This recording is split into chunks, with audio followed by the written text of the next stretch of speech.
Hello. So today I want to talk a little bit about prompt number one, which is how we feel about aging, retiring, dying with zero, that idea. And this one, I didn't think this was gonna make me think as much as it did. This one kind of got to me a little bit. This was weird to think about. So I think the idea of dying with zero and the way what Dr. Dang was talking about of how Americans they build up this big nest egg and then they don't even get to use it. That made me kind of sad. Like that sucks. Like the whole point of retiring is supposed to be like, hey, you get to go live your golden years with your partner by yourself, like whatever you want to do. You're supposed to have this time and the funds to go do whatever you want and live your life and do all these things you wanted to do, right?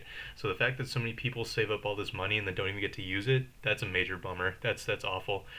Um, and then I think I don't know. This is the part that kind of got me because and while that as big of a bummer as that is, he was kind of talking about the idea of moving goalposts and the end of your life is like a set thing, like it was an equation, right? And I don't necessarily think I agree with that. I think there's too many variables to not be able to move your goalposts a little bit, right? Like what if you retire and all of a sudden you get cancer or something and now your funds are all messed up. You thought you had enough and then now you just don't. Maybe a kid gets sick or something like that. I feel like there's too much going on in the variable of life to think of it in such concrete terms as what he was saying. Now, having said that, I do agree with basically everything else he said.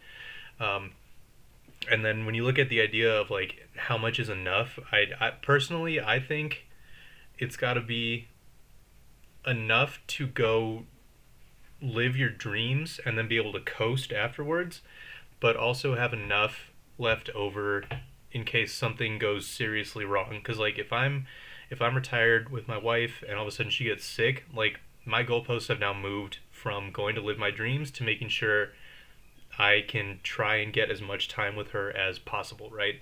So I think this is a really weird question where there's not a concrete answer. Um, I think it's just you have to feel comfortable with your savings. Like I said, being able to go do whatever you want in life, and then also have that little bit left over in case the worst case scenario happens. And maybe that guess is wrong.